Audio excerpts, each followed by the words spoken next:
Welcome back. Fresh new start. No rants today, just information. Jerkbaits part 2, let's get into it.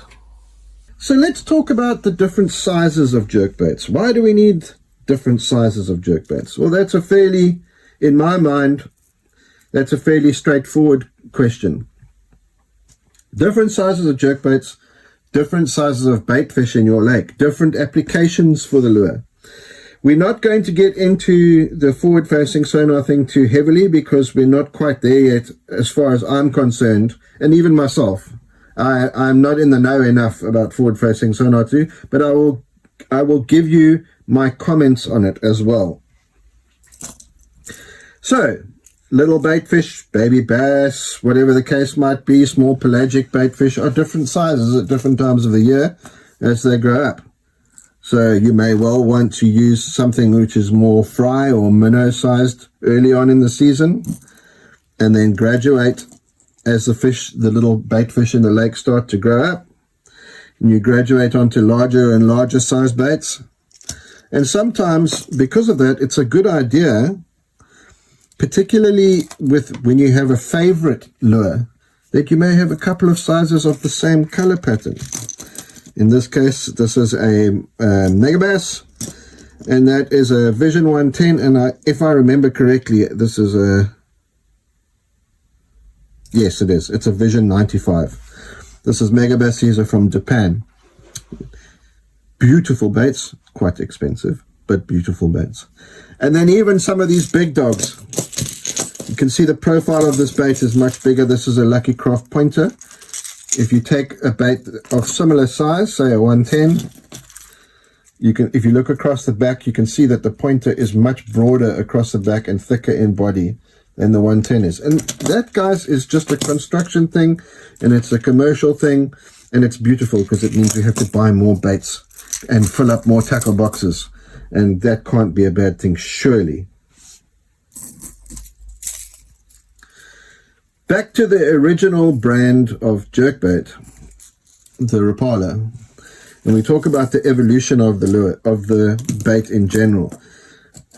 Rapala kind of, with inventing the bait, the evolution of the bait, and there's obviously several in here that I haven't got. I do have them, but I don't have them here, would be the countdown Rapalas, and we're going to get into that just now. And then the X-Wraps came out, many different sizes of X-Wraps. And then the Shadow Wraps came out, and many different sizes. In between there was a Husky Jerk, and this and that, and the next thing, and it goes on and on and on, and it's endless. All that means is you need to buy more tackle boxes, guys, because you have to have all of these baits. You have to have them. No, you don't. You don't have to have them at all. But it's nice. So it evolved from the basic, and this is not a basic floating Rapala, but this is a floating Rapala. The basic floating Rapala, a piece of pine bark covered in a chocolate wrapper eventually, and then dipped in melted film negatives to give it the clear coat over the top of it, has now evolved into something like this, which is the Vision 110, and inspires me, because I love jerkbait so much, to paint my own. This is a copy of a Vision 110 plus one. You can see the different ball there. It's amazing. And they all have different applications, and we'll talk a little bit about them, but we can't talk about all of them because we'll be here for hours and hours and hours. So what about, where would we fish jerkbaits? Well, we can fish them anywhere. It's, I'll sip the coffee there, guys. We're going to go to the map, but you can pretty much fish a jerkbait anywhere. And since the invention of forward-facing sonar, that's even more of an anywhere type situation. Primarily, jerkbaits are shallower water baits, so let's say up to 15 foot. However, if you are using a countdown type bait where you know the rate of fall of the bait, we discussed that in a previous video of how fast that bait falls. Theoretically, you could fish a countdown type jerkbait at any depth.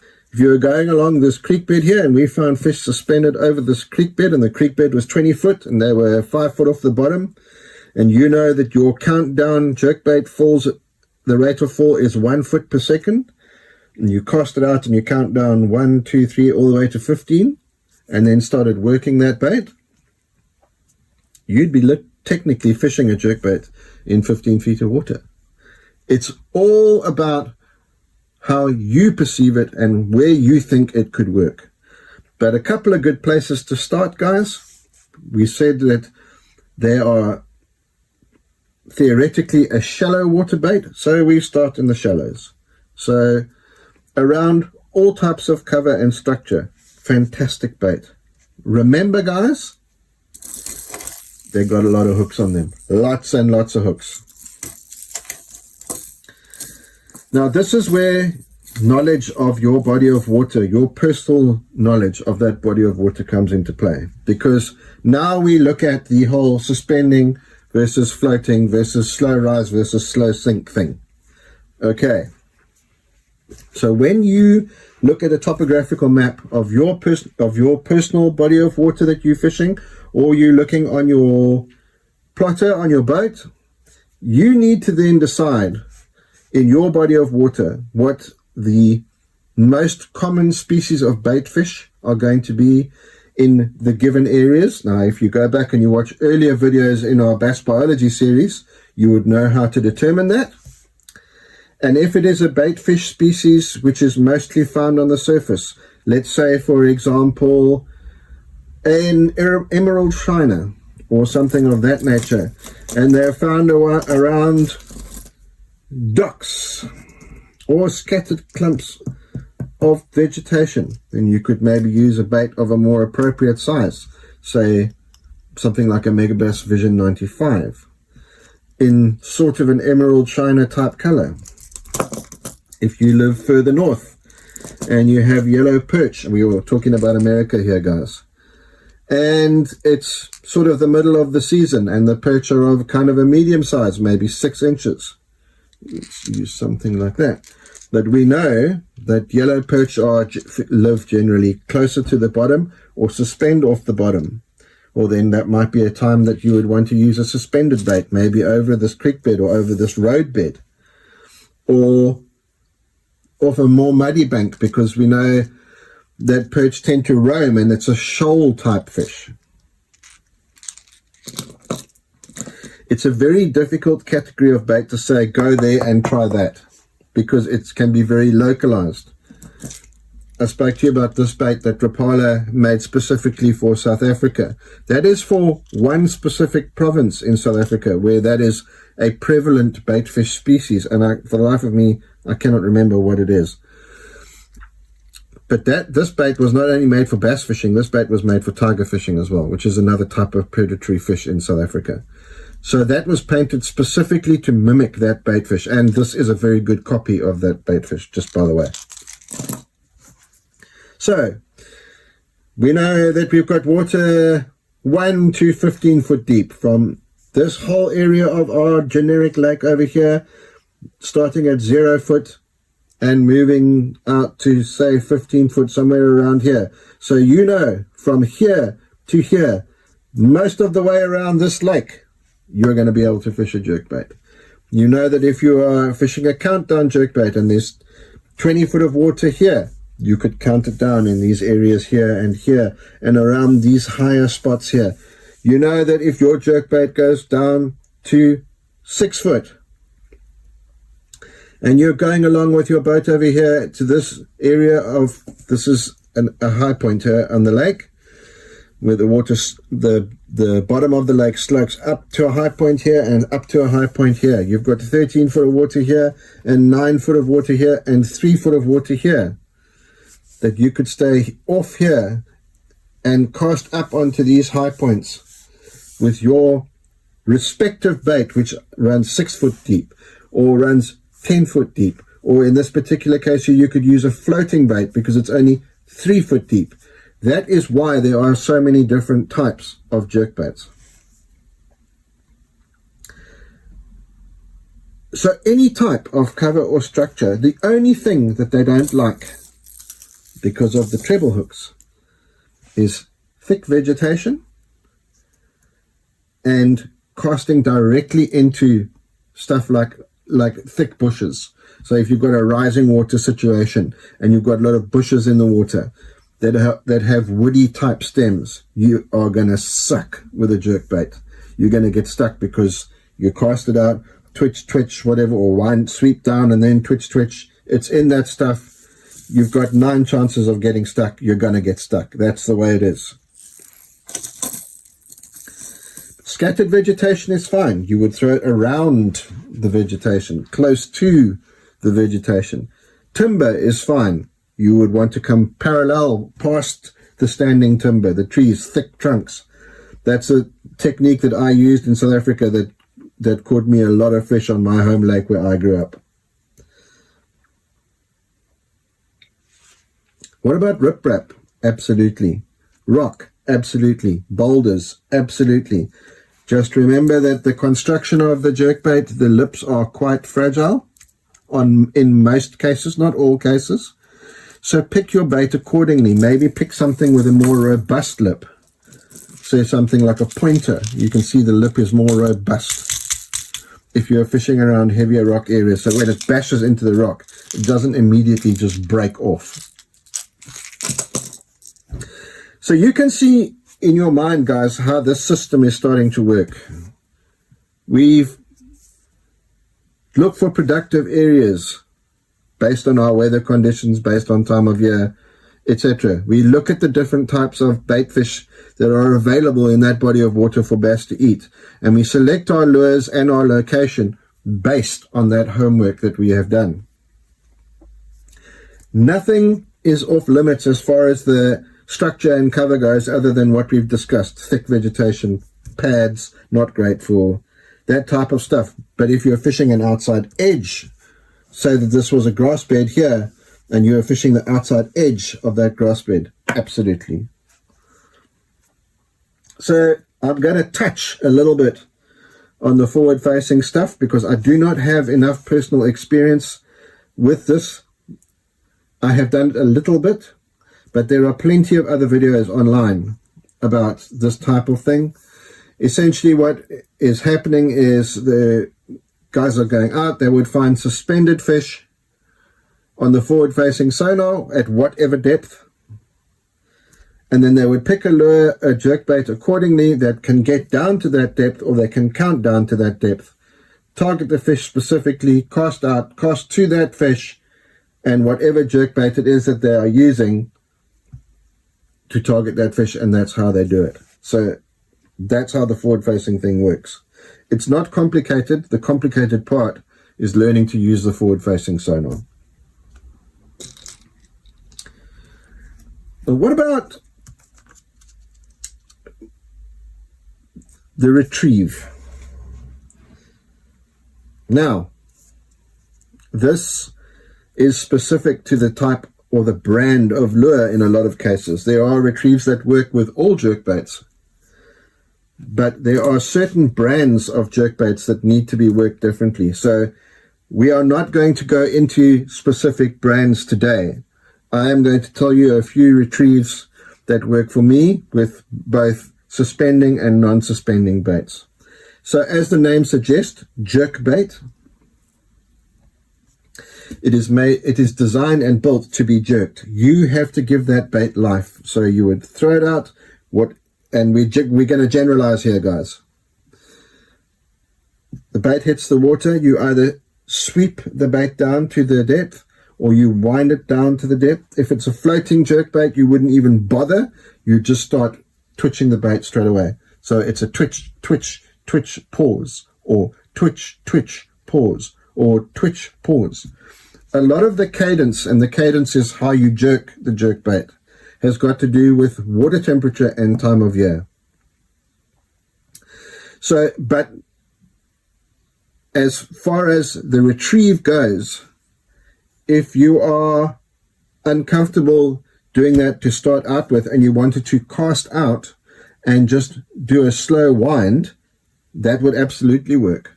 Absolutely work. I would recommend that you use a floating jerkbait to do that and not a suspending one. Suspending jerkbaits tend to need more work, more twitch, more jerk.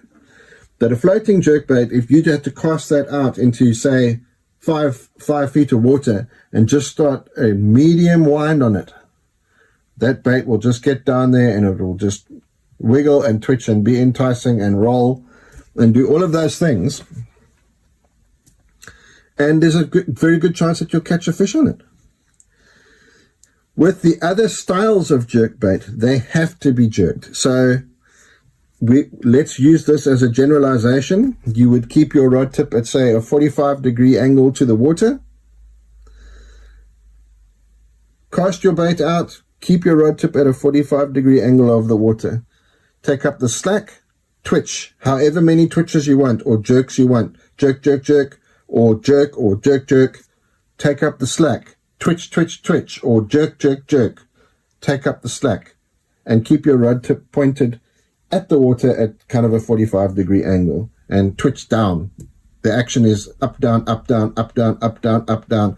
Taking up the slack in between. And like we've said in several videos before this, depending on the time of year, the fish will tell you how fast they want that bait to move. What does the bite feel like? Usually with a jerkbait, it's not a... There are times when it can be a soft bite, but usually with a jerkbait, you'll be twitching the bait, and it's a lot of the time they hit it on the paws, and it will either just be with them tearing off with the bait, which is obviously why we suggested the rod type we did, or they will just stop it dead. It'll be twitching and it'll just be boom, and they'll stop it dead and then they'll swim off with it. When you're fishing with suspended jerkbaits, the fish normally will be coming up towards the bait and they'll hit it 100 miles an hour. It can be quite a savage bite. Even when the water is cold, it can be a savage bite. But sometimes when the water is super cold, let's say right at the beginning of the spring, or late fall going into winter, or even after a cold front, when you're twitching that bait down there and you just feel, geez, that doesn't feel right. It feels like the line has gone around one of the hooks or whatever. And what that means is the fish has actually hit the bait and is swimming straight at you. You don't even, the bite was so soft you didn't even feel it. It feels like it's just gone weightless. And in that particular case, striking is for free, guys. So you would just take up the slack, and if you feel any weight, just give it a little hook. You don't set you don't set on a jerkbait like you would with a soft plastic bag. You just wind into it and kind of sweep set. You just pull the hooks into the fish. What about time of year? Well, we discussed this earlier in the video.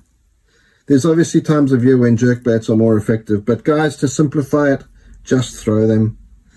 The only time that they're going to be hard to throw is going to be when there's ice on the lake. Nothing works well when there's ice on the lake. But just throw them. It's like I said in the previous video. You're trying to mimic some type of bait fish. If you know that those bait fish that you're trying to mimic are active in your body of water at that particular time of year, throw the jerkbait. If you know that it's pre-spawn and the fish are very aggressive and they're up shallow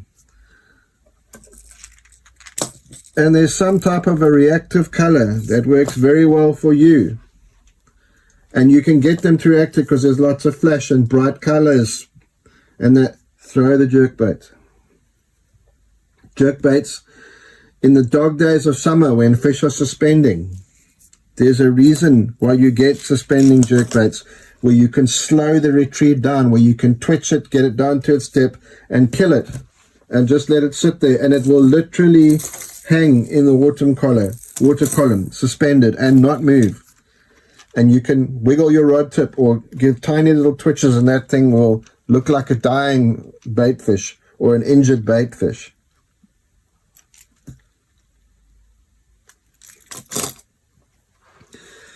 There are times of the year where they would want something that is closer to the surface, when they're looking up, when they're targeting fish on the surface, bluegills, shiners, and you would use a floating bait and just kind of wind it down and then let it float back up again, and wind it or twitch it down and let it float back up again. Post spawn, when there's a lot of fry in the water, you may want to consider using a smaller bait, and then as the season goes on, upsizing your bait until the time of year when you finally know that the bait fish are as big as they're going to get. Select your colors accordingly. There is not really in my opinion, there is not anymore a time of year where jerkbaits are not effective. The mantra was that they are more effective in cold water, and that is absolutely true. But it is not the only time that they are effective. They can be super effective in the wintertime if you're fishing something with a slightly bigger lip on it, and the bass are suspended in the water column, and you may want to consider something like a Vision 110 plus 1, which gets down a bit deeper, or one of these Lucky Craft Stacy's, which gets down even deeper. I think this bait can get down to, depending what line you fish it on, 12 to 15 feet. And bass are suspended because the water is so cold. It doesn't mean you can't catch them. It just means adjust your bait accordingly. Particularly baits that suspend, where you can get them down deeper and then just kill the bait, and it just hangs there in the water column for inactive fish to have a look at. So like we said, don't believe the hype. You could use them at any stage of the year.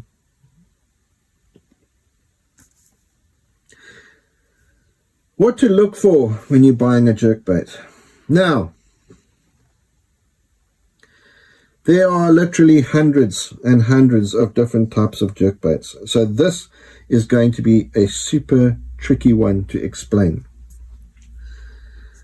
Like I've mentioned previously, you are going to find a brand of baits that suits your style of fishing, or maybe the pattern that is on that bait is absolutely perfect for whatever bait fish is in your particular lake that you are trying to mimic.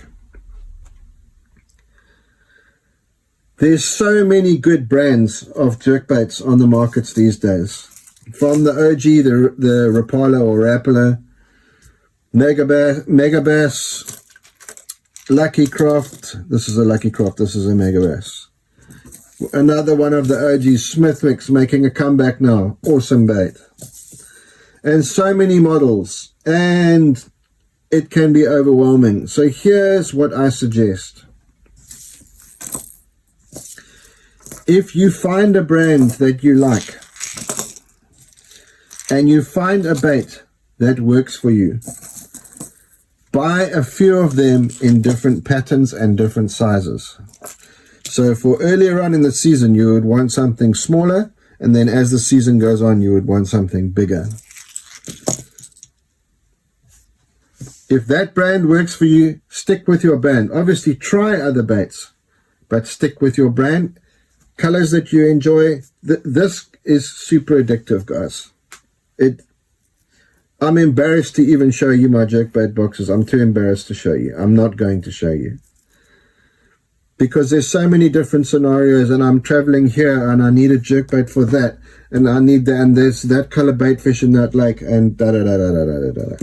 My suggestion is get a generic type bait fish color, silver on it somewhere, some kind of a scale pattern on the side, slightly darker head, green or brown or black on the back, and then have another one that's a more reaction type bait. Maybe some chrome on the side, bright colors. This type of pattern is particularly good for smallmouth and for spots. Then have a couple of sizes of each bait. Chrome with a black back. If you're traveling to the north, a yellow perch, or a It's endless, guys. It's endless. So what you need to do, have a couple of generic baitfish type patterns, unless you are only fishing one lake. Then try and get one as close to the baitfish in that lake that you fish. And a couple of reaction type lures, reaction type patterns. That's going to get it done for you. It is important that you have a couple of different sizes, because that is one thing that bass can key in on, where, say for example, you're throwing maybe like a 110 size, a 5-inch size, and the baitfish are 3.5 to 4 inches. There's a good chance that they're not going to hit that 5-inch size bait, and they are keyed in on the smaller baitfish. So that's just something to be aware of. I know some of this stuff sounds a little bit confusing, guys, and like I said, this channel is not, we are not trying to sell stuff here. You can see there's so many different varieties and brands of baits. The point that I'm trying to get across is, this is a lot of fun. Does it really matter what brand of jerkbait that you buy? No, probably not, because most brands of jerkbaits have a suspending bait and have a floating bait and have all the different colors and all the different sizes in all the different baits. So the brand is not important. What's important is that you have confidence in that bait, and you can catch fish on that bait. And like I said before, when you find the brand that it works for you, you will stick with that brand because it works for you. But if you are like me, and I hope a lot of you are, you cannot help yourselves. You cannot. And you will end up a mess like I am, with 3 separate boxes for jerkbaits. Last thing just to touch on, guys, and this will go for all of our treble hook baits, is hooks. Okay, so you'll see here there's a trend if you look carefully on these jerkbaits. These are all the different brands. That's a Mega Bass. This is a Lucky Craft. That's a Rapala. Here's one of mine. All of the jerkbaits have got top quality components on them. What do I mean by that? Very good split rings and lighter wire hooks. Now, we touched on this the other day when we spoke about the lipless crankbaits, but I'm going to reiterate this for jerkbaits. This is super important, guys. If you are fishing jerkbaits and your hooks are dull, replace them. Do not even think about it. Just replace them. When you are replacing hooks on jerkbait, it doesn't matter what kind of jerkbait it is. Always opt for the lighter wire style of treble. It doesn't matter what brand jerkbait you are throwing. Do not, and we're talking about bass fishing here, guys, not other types of game fish. You do not want to change the type of hooks. You can change the brand of hook, obviously. Everybody's got their own favorite brand. But do not go to heavy gauge wire hooks on jerkbait. It can completely ruin the action of your jerkbait. So if you, for example, this is a Mega Bass and they have their own brand of hook that they use, which has got an out barb, if you look really carefully on this bait, you can see that I've replaced that bait, that hook, and that hook, because the hooks have been trashed. Because it's a lighter wire hook, they do bend open. You can see that's the original Mega Bass hook there. I hope you can see that. But I have found the closest treble hook that I can in wire diameter to the original hooks. That's the top tip, guys. Light wire, strong hooks on your treble, on your jerkbaits. And like we said in the previous video, if you are going to fish jerkbaits on that particular day, or if you are fishing on a boat or off the bank, whatever the case might be, it is always a good idea to just have a small tackle box that has replacement treble hooks for whatever baits that you are fishing on that particular day. You don't have to have a lot of them. Just a couple of different sizes for the respective baits that you have in your tackle box for that day, or on your boat. On your boat, it's obviously easier. You could keep an entire 3700 size box if you wanted to, with different size trebles for all your different hard baits on the boat. Guys, I hope that you found this helpful. It's been a big topic, and there's obviously, and we've done a lot of generalization in this video, and that's because we have to, or we'll be here for hours. I hope that you found this helpful in your journey to learn how to fish jerkbaits.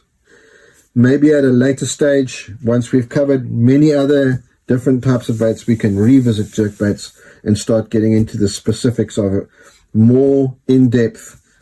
In this situation, this is what you would do in this situation. This is just our general introduction video to jerkbaits. Thanks for joining us, guys. I appreciate all the support. Thanks for watching. We'll see you next time.